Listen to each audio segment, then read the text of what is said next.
they are getting people to these sites to help them in times of need.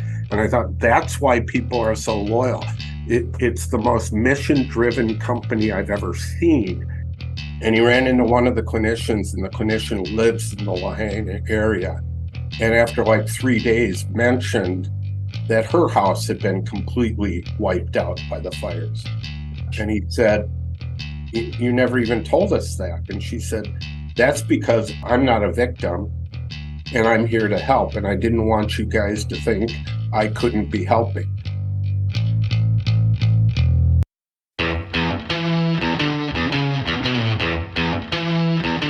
Welcome to the Navigate podcast with strategic navigators, where we save entrepreneurs 40 to 60% on their income taxes. We're your host, Mitch Salanti. And I'm Adam Dirksen. Today's episode will highlight an industry leader in the Midwest. From the great Midwest state of Minnesota, we have President of R3 Continuum, Jim Mortensen. Jim, welcome on. Thanks, Adam. Glad to be here. Thank you. So tell us a little bit about yourself. Who are you, Jim? Yeah, I'm the president, as you mentioned, of R3 Continuum.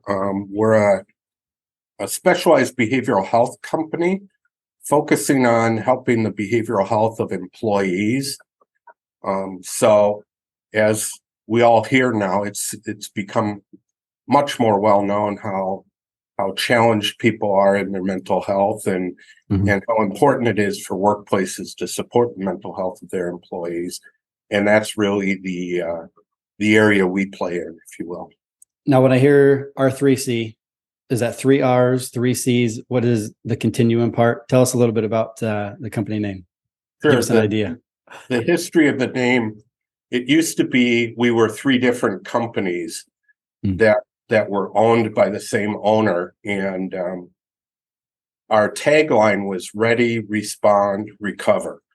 And it was all around kind of the human piece of crisis response and disaster recovery. So when you hear disaster recovery, it's typically about recovering your facilities, recovering your IT. We focused on helping your people recover. So it was being ready for a crisis, responding to a crisis, and recovery. When we pulled the 3 groups together and made one name out of it, we just said, well, how about R3 Continuum? It's a continuum of services across behavioral health. Yeah. And like you said, protecting your most valuable asset, the people, right? Yeah. And it's the one most people in their disaster recovery plans don't think about. Very nice. So give us an idea. What did R3C look like when you got started? And how did you get started? Well, that's interesting because I actually interviewed for a job at one of the 3 divisions here in Minneapolis about 3 years before I started at the company. So I didn't get the first job I applied for, but I was really interested in what it was this company did, because I remember in one of the interviews, one of the clinicians told me, and they were doing a work on disability insurance and determining whether somebody's really disabled or not and feeding that information to the insurer, right? And her comment was that they believe in the healthy aspects of work. And their job was, when somebody was injured or was having mental health problems, to determine whether they could go back to work or not. And if they were capable of returning to work, our job was to help them return. And if they weren't, our job was to help them get the benefits to compensate them for not being able to work anymore. And I just really believed in that whole concept. So I kept paying attention to the company, and off and on I'd connect with the then president of that division, and we never quite found the right time for me to move over. And then one day, the company I was working for was being sold, and I connected up with her, and I knew she needed that same position filled again. And she walked in for the coffee and announced she had just put her 2-week notice in. Oh no. About a week later, she called me up and asked if I wanted to be introduced to her boss as a potential replacement for her. So I ended up actually replacing her 3 years after she didn't hire me. Okay. Full circle. Yep. So quite the process of getting Yeah. involved with Longer R3C. story than you were expecting there, wasn't No, it? that's great. Everyone's got a different beginning. Yeah. That's great. So I was curious, did R3C, like you hear a lot of great businesses start out of somebody's basement or, a garage or something like that. Is this, do you know the history, how it very first started? Well, and each facet of it started a different way. The company I started in was called Behavioral Medical Interventions, and they were really in the disability insurance space doing reviews of complex cases. And that started up as a lot of those companies did. A clinician founded the company because these disability reviews had just come into play, and insurance companies needed an unbiased outside review of the claim. And in particular, behavioral health is a difficult disability to diagnose and confirm. I mean, if you've got a broken leg, I can look at an x-ray and verify whether you have a broken leg. It's very tough to determine whether you have major depressive disorder. So that requires a great deal of specialty, and he built this company where we would have independent clinicians who could review cases and provide input into the insurance company. So that's how that company started. The company we have in Michigan was called Crisis Care International, and they do response at the workplace when something disruptive has happened. It used to be called crisis intervention. Now it's called disruptive event management. So something happens in the workplace that throws people off, and it challenges them. So it could be the death of a coworker. It could be a mass layoff. It could be a robbery. It could be the wildfires in Maui. It could be a school shooting. All of those things. They send counselors in to help people through it. Used to be viewed as a way to prevent PTSD. Now it's really viewed as when something like traumatic happens, you typically get better. So the job of our clinician is to go in and help you tap into your natural resilience and get better faster and return to your new normal. We do about 2,500 responses a month somewhere in the United States. Wow. So I'm assuming you did respond to the wildfires in Lahaina then, right? Yes, absolutely. I want to ask another question kind of relating back to all that. I was looking at all of the things that R3's responded to, all these past events. Yes. And there's some huge ones here. There's Deepwater Horizon, there's Sandy Hook, Hurricane Katrina, 9/11, like some of the worst things that have happened in recent history in the United States. Yes. And one that I particularly want to ask about is the Boston bombing, because you started working at R3, 2 months before that? So what was that like to come on board? And that's an all hands on deck situation, a horrible event. So I'm wondering what that was like for you to be the president when something like that happened. Well, yeah, at the Boston bombing, I was still more focused on the insurance side of the business. We haven't pulled all three of them together yet. So instead, I'll just talk about one of the plethora of other ones we've had like that. Yeah, okay. And what happens a lot of times, we call those large scale events. And we largely view those as once the event is so large that the clinician community within the immediate area isn't big enough for the response, and we start pulling people in from other parts of the country. So maybe the best example I can think of is the Las Vegas shooting, right? And Las Vegas is an area that is very short on clinicians. And for fairly obvious reasons, most of the clinicians in the Vegas area are trained in addiction, gambling addiction, Yeah. alcohol addiction, et cetera. Makes That's sense. not the training that makes you capable of responding after a shooting. Mhm. We had 80 clinicians on site giving the first responses by 8 o'clock in the morning of the shootings. Wow. And another big example was the Houston hurricane, which wiped out such a broad area. We had to bring people in from other parts of the country. Well, first of all, we had to find where we could land them, what airports were open, try to find hotels, because in any of those big events, as you can imagine, the media grabs a lot of hotel rooms. FEMA grabs a lot of hotel rooms. It's tough to find hotel rooms.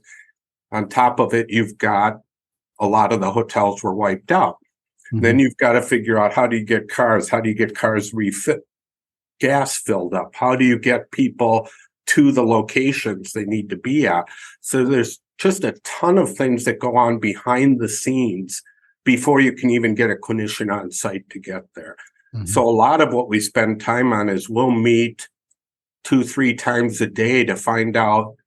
The demand's always shifting. We have to guess at how many clinicians we'll need on site, get them there, and start figuring out where we're going to have them respond.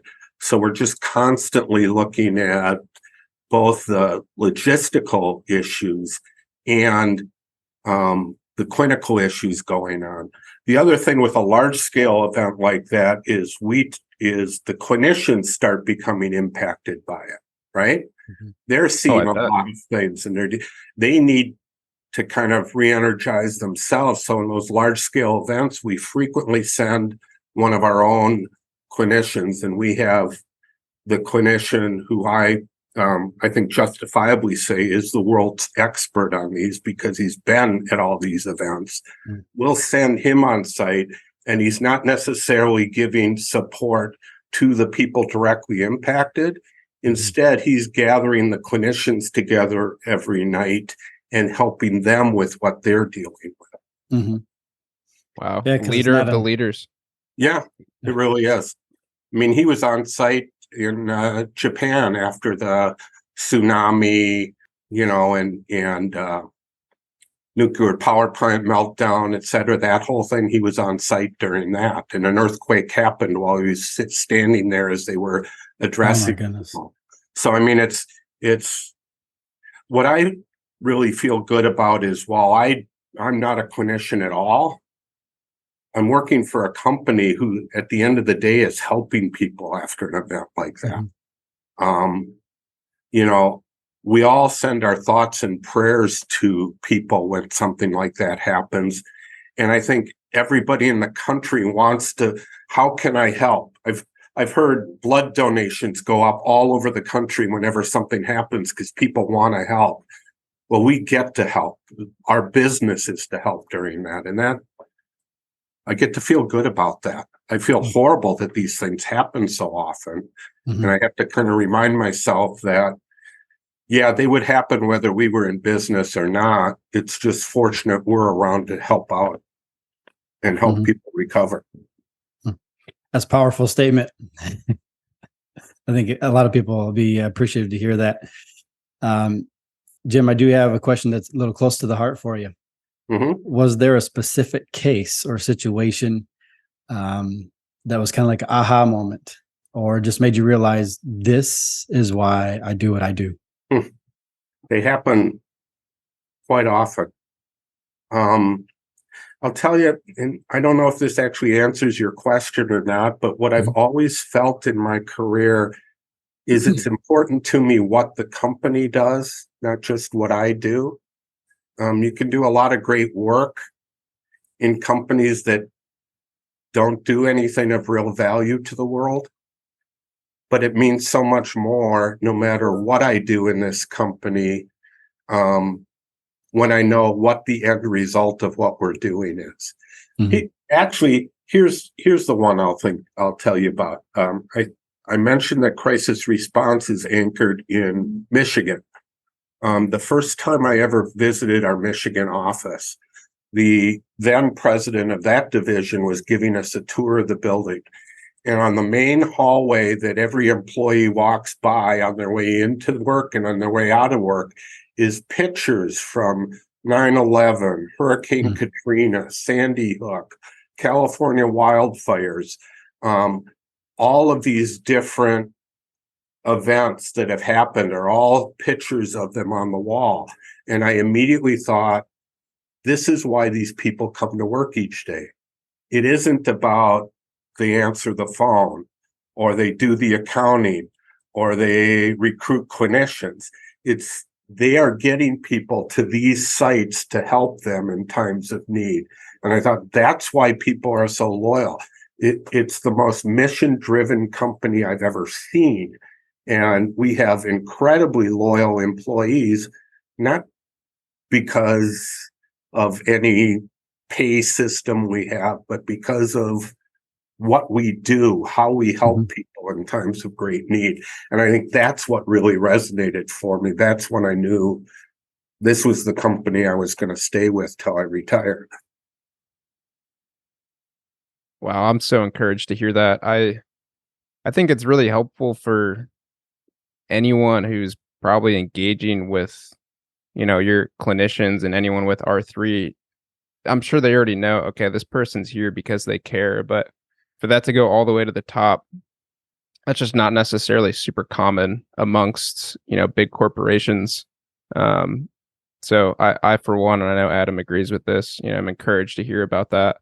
I want to hear about some challenges that you face in your role, and you're starting to smile when I say that. I'm sure you experience a lot, and you were just going into the logistics earlier about all the people you have by 8 a.m. the next morning after a disaster. I can't even imagine how you get 80 people to, Maui, for example, after these fires. Like, what does it look like to these challenges that you face, and how do you overcome them? Well, you overcome them by having, first of all, our network is incredibly loyal. And I will tell you that after some of these big events, while we're reaching out to clinicians to find out if they're available, they're actually reaching out to us to say they're available. We had a counselor in Maui who talked to Jeff. We sent Jeff from Michigan to Maui to help out. And he ran into one of the clinicians, and the clinician lives in the Lahaina area. And after like 3 days, mentioned that her house had been completely wiped out by the fires. And he said, you never even told us that. And she said, that's because I'm not a victim and I'm here to help. And I didn't want you guys to think I couldn't be helping. So when you start with clinicians like that, who are so dedicated to what it is we do, and this is a side gig for them. They're on contract with us, so they drop their normal work to go do this work. And I get it. This is probably the highest level thing you can do as a clinician. So it's very valuable to them. And we actually tell them to if they're in private practice, let their clients know that they're signed up for this. So if they have to cancel something at the last minute, it's not because, they need a day off. It's because they're helping people in need. So when you start with that, and then our internal people who just are wholly committed to fill every case that ever comes in, you can get a lot done when you've got those two things working for you. And we just come together. And part of it too, the one thing I try to add to it is there are things that we have to take risks on. So we send clinicians in when we don't have demand yet, and we're guessing at how many. And what we always do is guess a little high, because I don't want to end up without clinicians there. And what I have to make people comfortable with is, I know we may end up spending more money than we need to. And that's okay. We're going to guess at this. We're going to be wrong, because there's no way we can guess the correct number. We take our best shot and we adjust as we go. And I think that's what I have to do, is take risk off of the people who know what they're doing, so that they can do their best work without fear. Wow. The first word that comes to mind is dedication. I think that's an understatement of your clinicians and just your overall workforce. That's That's fantastic. Well, we all know this. If you've got a group of people who are dedicated to some goal, it's amazing what you can accomplish. Because you stop looking at barriers as ways to stop you, and you instead look at that as, okay, how do we figure this out? Was that ever hard for you as the president to know that, especially when you started, to know that you're sending more people than, there might be demand for? Or was that just instantly for you in your head, this is how I'm going to do things? We're making sure that we meet every need at these situations. Well, I'll tell you, I'm not going to take credit for that on my own. I'll take credit for continuing that, but that was core to the culture the moment I walked in the door, and I could tell. Wow. So my challenge was to keep the core of what they do and figure out how to do more of it. And I sometimes talk about when I started, it was a huge clinical practice with a thin veneer of business. And my job was to maintain the clinical efficacy while adding a lot more business acumen on top of it. And what I had to make sure people understood is we're not abandoning the core of who we are. We're figuring out ways to do it better.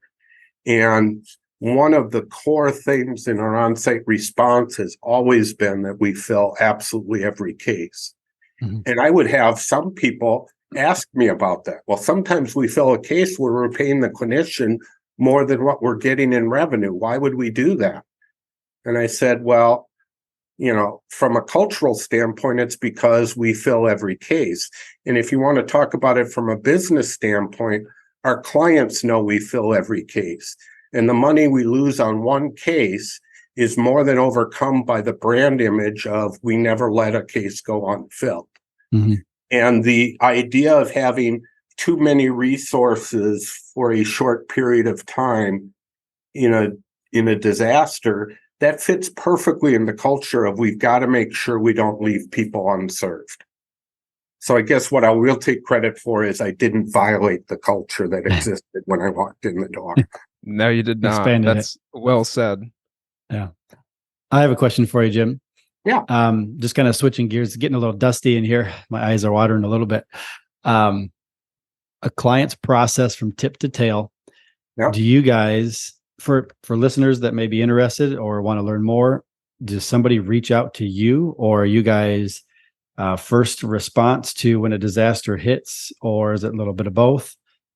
What's a client's process? So in the response arena, our primary vehicle for this happening is through what's called employee assistance programs, or EAPs. Nearly every large employer in the United States has an EAP, and EAPs exist to provide counseling support, financial support, law support, lots of ranges of supports through an 800 number for employees. One of the biggest services that an EAP offers is on-site response after something disruptive happens. Most of the EAPs in the United States outsource that to R3. And we do it largely as a white label solution. So people don't know that we're R3 when we're on site. They think we're this EAP or that EAP or the other EAP, but it's all. So the typical response, what happens is something happens in the workplace, probably their HR department calls their EAP, says, here's what happened. The EAP talks them through what kind of response they should have. The EAP calls us. And in some cases, within 2 hours, we will be on site. So our service level for bank robberies is within 2 hours. We will have a clinician on site dressed to the dress code of that bank, helping the tellers and the people who just had a robbery get through what just happened. And that's because banks don't want to close after a robbery. They don't want the impression that, wow, they're out of money, Right. So that's how it works on that end. Some of our other services, we have counseling and performance coaching for senior executives. So there, it's more of a classic clinical practice, but we've created an elite group of people who are used to dealing with executives and executives' mental health issues. And the executive will call us within 4 to 8 hours. We will have assigned a clinician that meets exactly what they're asking for in terms of gender, racial profile, experience, therapeutic approach, etc. And within 24 hours, they'll hear from a clinician. And within a week, we will follow up to make sure it's a good fit. So a very high-end, high-touch experience to make sure we're dealing with the mental health aspects of their lives. Mm-hmm.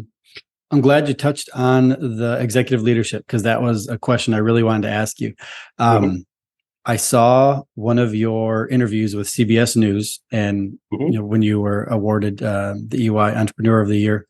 We want to talk about that a little bit later, but a question or a quote from that you had, if I remember right, you were talking about a study or a poll that was done where upwards of 70% of executive leadership was considering walking away because of mental health and stress.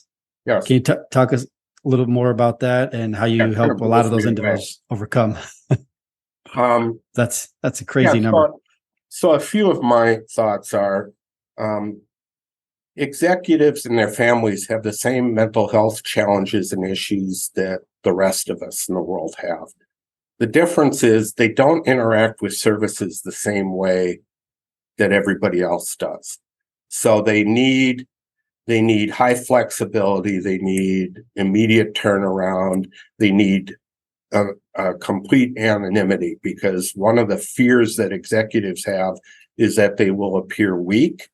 And if they're in a highly competitive arena, they're worried that they will fall behind their peers, right? So they tend not to access mental health capabilities. What surprised me is the numbers show that not only do they have the same amount, they actually have more mental health issues than the general public, and they're more likely to not seek help. And to the point you made, Adam, the thing I quoted from, that 70% of them are considering quitting their jobs. Now, when you think of the type A person that's your stereotypical executive, the last thing in the world they want to do is walk away from their job. That tells you just how much they're hurting. So I think a lot of times we don't have a lot of empathy for people who are at that level and appear that successful and are driving really nice cars and stuff. But there's a lot of suffering going on there too. And we're just trying to create a service that helps them in a way that they feel comfortable accessing the service. Jim, I want to have you close us out with this. You talked about you want to be with R3 for the rest of your career, that you knew that from the very start, your first day there. Can you share with us what you want this to look like when you're retired and when you're done? How do you want the culture to carry on? Because it sounds like that was a big deal for you, was carrying on what was already in place. What do you want R3 to look like? How do you see it scaling? I'm just curious what your vision is for it overall, in the next 5, 10, 20 plus years. Yeah, the way I'd frame it, Mitch, is that, and I talk about this a lot, that I'm thrilled and proud of the people. We actually, our primary metric we track is the number of lives impacted. And when we impact a life, it's a big impact. So I think in after the Vegas shooting, we impacted 2,000 or 3,000 lives within the next 48 hours or so. And I feel very proud of that. And there's amazing things we did there. At the same time, I'm almost haunted by the fact that there were 12,000 people who attended that concert, most of whom hopped on a plane and flew home and didn't get any service. And we impact something around 250,000 lives a year.